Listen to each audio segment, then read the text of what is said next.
All right, we're going to take you back to a topic that we started talking about before the commercial break when Josh Earnest rudely and deliberately interrupted the Outnumbered program about how the number of kids being born to unmarried cohabitating couples is at a record high in the United States. Okay, Dr. Manny, couples not marrying, shacking up, having babies, why? It's every day in our practices. I deliver babies for a living, and I see this, it's a quarter at least of patients that we see every day in many, many hospitals in the country.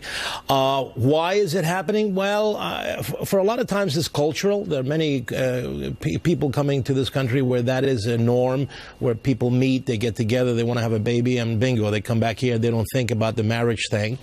There are some people that don't believe in marriage, and I think that that's probably a problem. The comparison in the study looking at unmarried mothers decreasing, well, that's a trend that, of course, has been going on since teen pregnancy rates have come down. So I know the statistics are going down. But this new philosophy sometimes is the way people were brought up, but also is because, in my opinion, the whole concept of marriage, whether it's heterosexual marriage or homosexual marriage, whatever the case may be, is really something that people are not paying attention.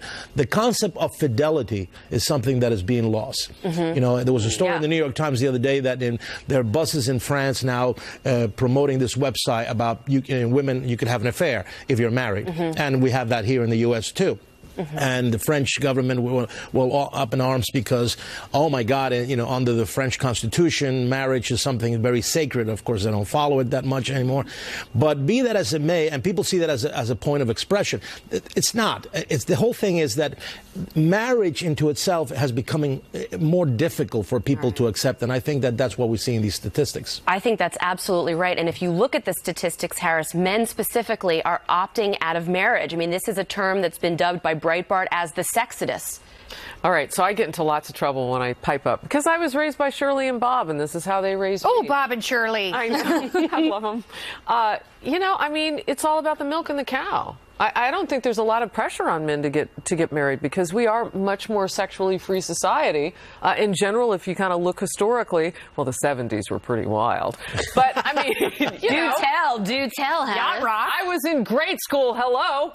But what I'm saying is, as a society, and it's a question really for the doctor, too, are we really at a point where, sex and marriage don't have to go together anymore, obviously. It used to be part of a song that rhymed.